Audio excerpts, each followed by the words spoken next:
स्वागत है आपका हमारे चैनल किस्से कहानियों में। आज हम सुनेंगे नैतिक कहानियाँ। लालची कुत्ते की कहानी। एक गांव में एक लालची कुत्ता रहता था। वह गांव में घूम घूम कर खाने की तलाश करता था। वह इतना लालची था कि उसे जितना भी खाने के लिए मिलता था उसे कम ही लगता था। गांव के दूसरे कुत्तों के साथ पहले उसकी अच्छी दोस्ती थी, लेकिन उसकी इस आदत की वजह से सभी उससे दूर रहने लगे। लेकिन उसे कोई फर्क नहीं पड़ा, उसे सिर्फ अपने भाईजान से मतलब था। कोई न कोई आते जाते उसे खाने के लिए कुछ न कुछ दे ही देता था। उसे जो खाने को मिलता उसे वो अकेले ही चट कर जाता।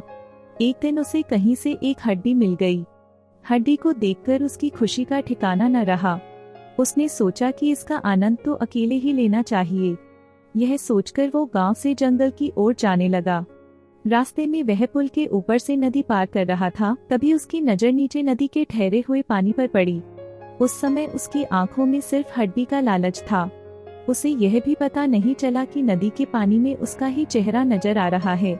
उसे लगा कि नीचे भी कोई कुत्ता है जिसके पास एक और हड्डी है। उसने सोचा कि क्यों न उसकी भी हड्डी छीन लूं, तो मेरे पास 2 हड्डियां हो जाएंगी।